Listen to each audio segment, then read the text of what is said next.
अस्सलाम वालेकुम जी, क्या हाल चाल। उम्मीद है कि सब ठीक ठाक होंगे, फिट फाट होंगे। Welcome to my other blog.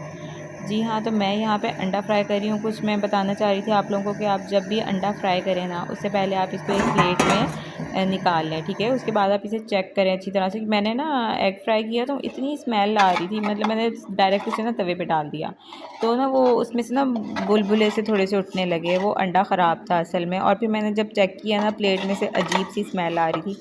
तो अंडे ख़राब होते हैं, तो हमें डायरेक्ट फ्राई नहीं करनी चाहिए, और हम अक्सर ऐसे करते हैं, बच्चों को दे देते हैं, और ना उसकी जर्दी भी फैल जाती है। जो अंडा ख़राब होता है ना, उसकी निशानी ये है कि उसकी जर्दी ज़रा ना फैल जाती है।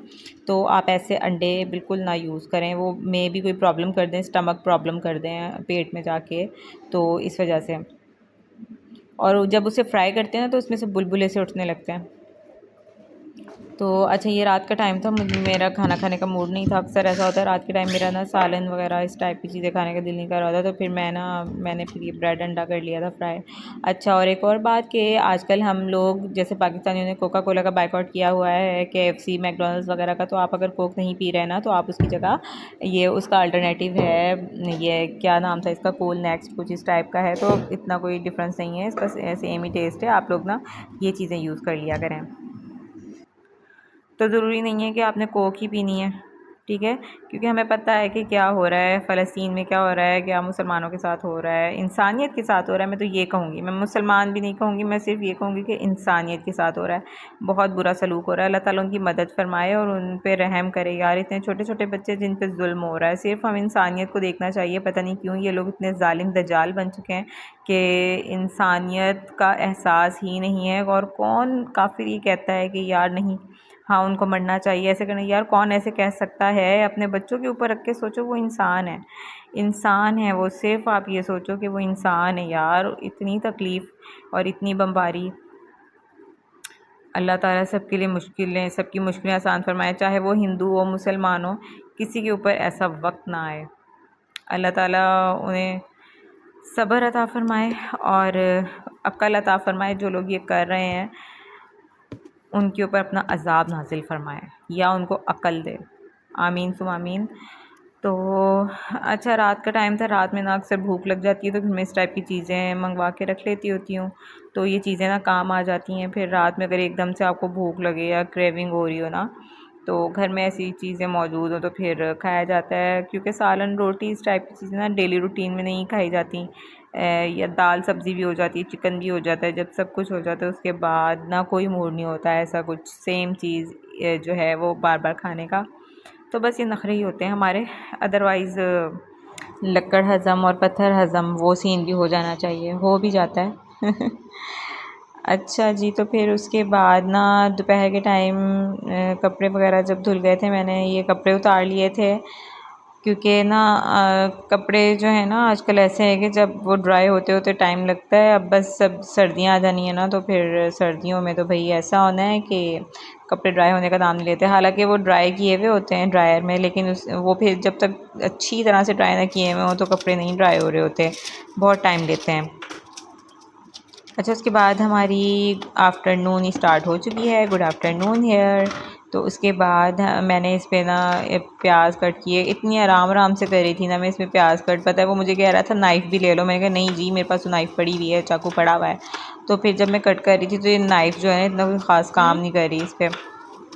मैं भी इसको तेज़ करेंगे तो ये शार्प हो जाएगी, तो इतनी कोई शार्प नहीं थी। और प्याज कुछ होता है ऐसे कि वो ज़रा ना सख्त होता है। मैंने इसके ऊपर मैंने कहा इसको मैं देखूँ तेज़ हो जाए। वैसे फ़र्क पड़ा था भाई, ये भी तो पत्थर ही होता है ना, ये भी तो पत्थर था। तो वाकई में ना ज़रा ये शार्प हो गई थी और काम करने लग गई थी। उसके बाद जब मैंने फिर कट किया ना तो ये अच्छा कर रही थी। अच्छा, मैंने ना इसको क्या किया था, मैंने इसमें डाल के ना चॉप कर लिया। मैंने कहा देखूँ भाई लहसुन अदरक इसमें चॉप होता है कि नहीं होता। बड़ा अच्छा इसमें चॉप हो गया था।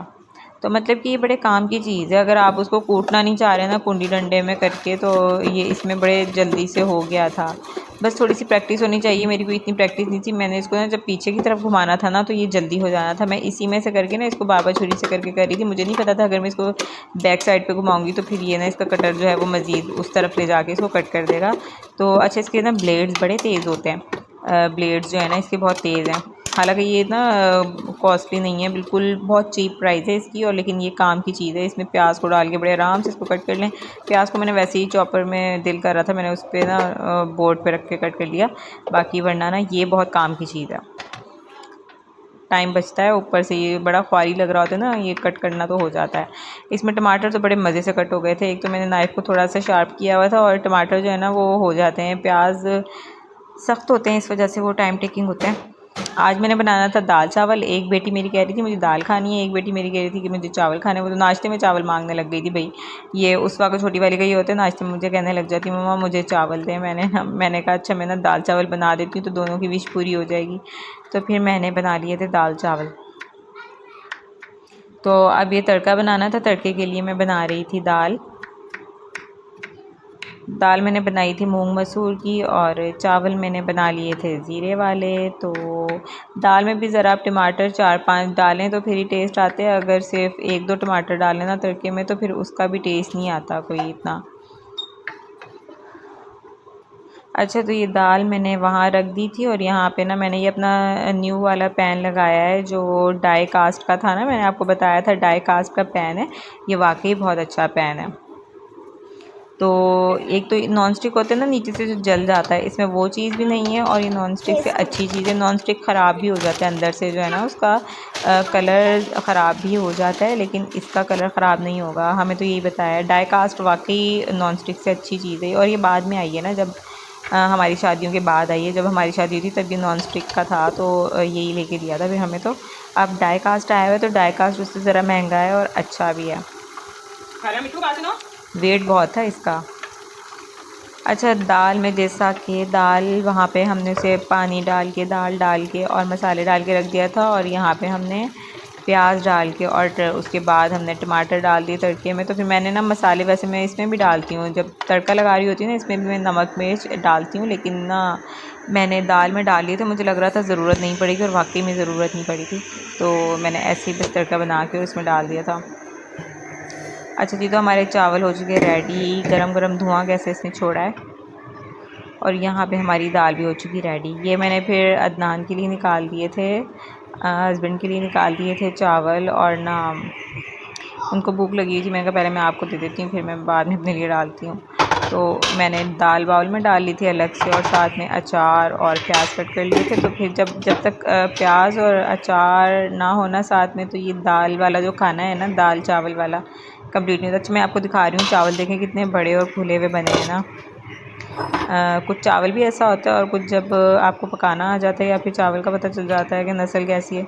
बहुत अच्छा फूला हुआ चावल है, फूला हुआ बना है। कुछ बनाने का तरीका भी होता है ना, पानी वानी पूरा डालना होता है, तो फिर अच्छा बनता है चावल। अगर आपने भिगोया हुआ ज़्यादा है तो पानी कम डालें, भिगोया हुआ कम है तो पानी पूरा डालें।